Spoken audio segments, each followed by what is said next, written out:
Okay, so let's talk a little bit about JavaScript files. So a JavaScript file is just a file that you give some name, like this, my.js file, and then you end it with a .js, and that stands for JavaScript. So that's the way that our operating system and anyone who wants to read that file knows that it is a JavaScript file, right?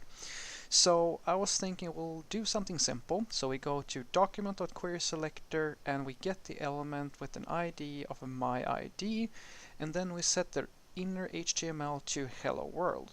Now this is going to set whatever has this ID inside of it.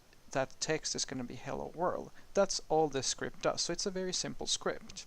Now if we go to an HTML file like this, we can see here that this is a plain old HTML file with two elements. So you have a h1 tag with an ID of myID and a script tag with a source attribute that points at this my.js file here.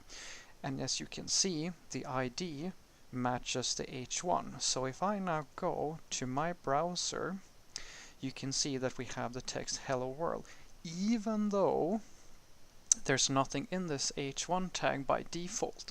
So that text is being set from this script here. And this is an extremely useful thing to know about. So if you're playing around with some concept and you want to do some DOM manipulation or HTML stuff with JavaScript, this is the way you would play around with that.